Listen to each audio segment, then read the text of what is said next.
Have you ever witnessed someone behave aggressively or act grossly out of proportion for the situation at hand? This behavior could be the result of a variety of disorders, such as antisocial personality disorder, a borderline personality disorder, a psychotic disorder, a conduct disorder, a manic episode, or ADHD. This aggressive behavior could also be due to the effects of substance abuse or medical conditions such as Alzheimer's disease or head trauma. If none of these disorders can be diagnosed as the culprit of a person's aggressive outbursts, intermittent explosive disorder could be looked at as a possible diagnosis. Today, I'm going to describe the effects of intermittent explosive disorder on the family and friends of those who are diagnosed with it, and how impulse control disorders, but especially intermittent explosive disorder, has affected my family. Intermittent explosive disorder is a fairly new addition to the list of impulse control disorders. Impulse control disorders affect our ability to think before we act and cause us to fulfill any urge we may have, no matter the danger we might inflict on ourselves and others. According to the Mayo Clinic, someone with intermittent explosive disorder might experience repeated episodes of impulsive, aggressive, violent behavior or angry verbal outbursts in which you react grossly out of proportion to the current situation. There are often no warning signs before the onset of intermittent explosive disorder, making it one of the most unpredictable disorders included in the realm of impulse control disorders. To be diagnosed with intermittent explosive disorder, a patient must meet the criterions provided by the most current diagnostic and statistical manual of mental disorders, otherwise known as the DSM. The DSM is used by medical professionals in order to diagnose mental disorders. The DSM-5 is the most current edition of this manual, and it provides 3 criterions that are needed in order to diagnose a patient with intermittent explosive disorder. The 3 criterions, according to the DSM-5, include several discrete episodes of failure to resist aggressive impulses that result in assaultive acts or destruction of property. The degree of aggressiveness expressed during the episodes is grossly out of proportion to any precipitating psychosocial stressors, and the aggressive episodes are not better accounted for by another mental disorder.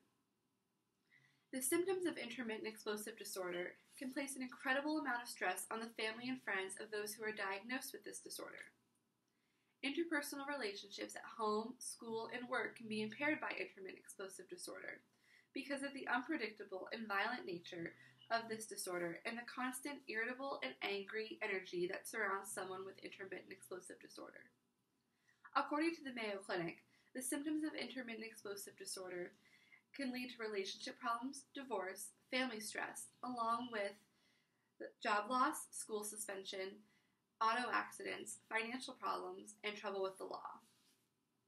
I have seen the effects of intermittent explosive disorder firsthand in my own home because my brother Dominic has been diagnosed with impulse control disorders. My family adopted Dominic on November 5th, 2010.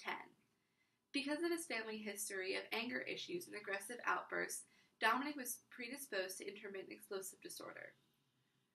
When his birth mother was pregnant with him, she abused alcohol and did not participate in proper prenatal care, which contributed to his development of impulse control disorders. Other causes of intermittent explosive disorder include environment and previous physical abuse. The environment that a child grows up in can be a major contributing factor to the development of intermittent explosive disorder.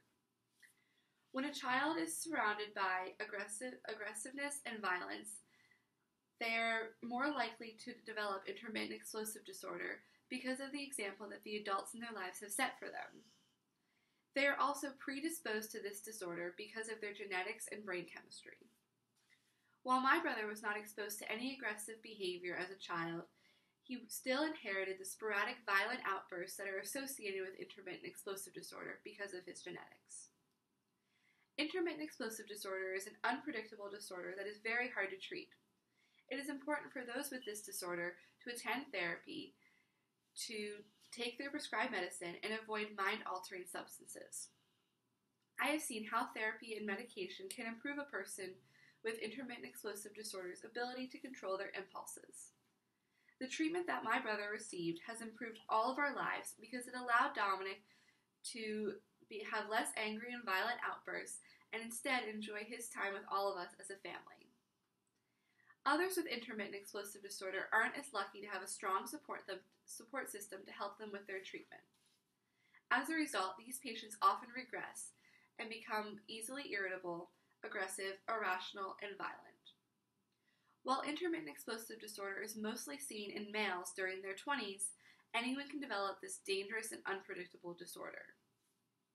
Intermittent explosive disorder not only impairs the patient, but it also affects everyone who loves and cares for this person who has been diagnosed.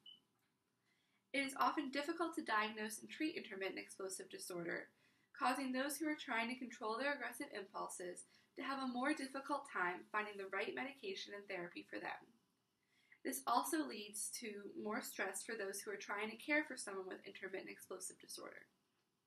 When I began, you may have had someone in mind who exhibits the same aggressive behavior that I have described here today. This doesn't mean that they have intermittent explosive disorder, but now that you know what this disease is, how it's diagnosed, what causes it, and how it affects others, you can be more aware of those who have aggressive outbursts and possibly help them find treatment in order to control their impulses. And while there are some holes in the information and research that we have on intermittent explosive disorder, the amount of proven research that we do have has allowed us to make advancements in treatment plans and will hopefully allow us to prevent more cases of intermittent explosive disorder in the future. In order to find out more about intermittent explosive disorder and other impulse control disorders, you can visit www.mayoclinic.org. Thank you for your time.